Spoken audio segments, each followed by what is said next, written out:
The Galactic Academy's orientation hall buzzed with nervous energy as students from across the known universe filed into their seats. Lisa adjusted her standard-issue Academy uniform, her human fingers trembling slightly as she clutched her data. She was one of only 3 humans accepted this cycle, and the weight of representing Earth pressed heavily on her shoulders. The amphitheater was massive, designed to accommodate species of wildly different sizes and atmospheric requirements. Crystalline barriers separated sections where methane breathers sat alongside oxygen-dependent lifeforms. Lisa found her assigned seat in Section 7B, a zone designated for carbon-based, moderate-gravity species. As she settled in, whispers rippled through the crowd. The Zeltharian beside her, a being resembling a floating jellyfish with bioluminescent patterns, drifted nervously away. Across the aisle, a group of Crixensinctoid scholars known for their mathematical prowess chittered anxiously, their compound eyes fixed on something behind Lisa. She turned to look and immediately understood their fear. Vin Diesel was making his way down the aisle. He wasn't human, despite the name his species had been given by the first human explorers who encountered them. The Decelians hailed from Crit 7, a planet classified as a Class X Deathworld, a designation reserved for the most hostile environments in the galaxy. Where Earth was merely a Class D Deathworld, Crit 7 was legendary. Its gravity was triple standard, its predators were apex killers from birth, and its very atmosphere was laced with compounds that would be toxic to most spacefaring species.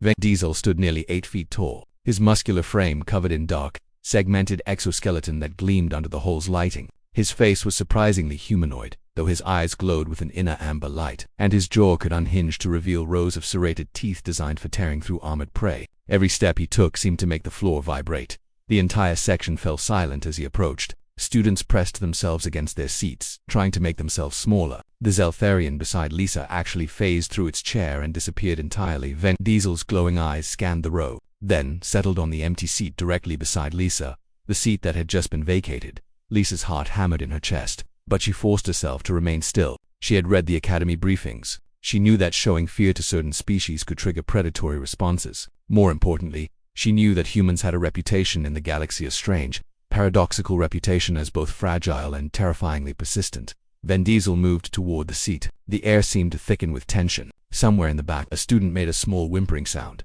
He sat down beside Lisa with surprising grace, his massive frame somehow fitting into the standard-sized seat. The proximity sensors in the armrests immediately extended the chair's dimensions to accommodate him.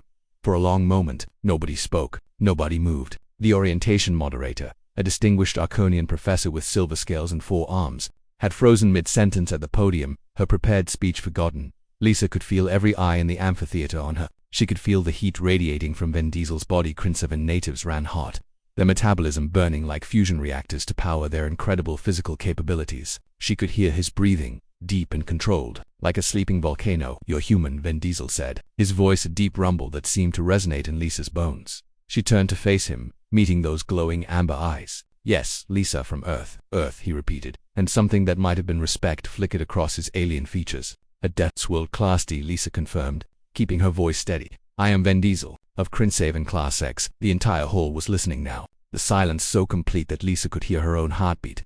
"I know," Lisa said simply. "Welcome to the Academy."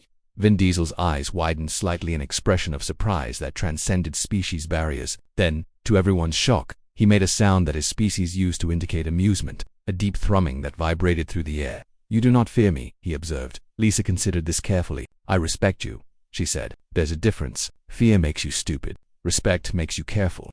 The thrumming sound came again, longer this time. "Your world has predators. Many were not the strongest or fastest, but we survived anyway." "How?" Lisa smiled slightly. "We learned to throw things very accurately. We learned to run longer than anything else. We learned to work together, and we learned that the scariest predator isn't always the biggest one. It's the one that refuses to give up." Vin Diesel was quiet for a moment, processing this. Then he nodded slowly, a gesture his species had adopted from their dealings with other races. "I believe we will be friends, Lisa of Earth."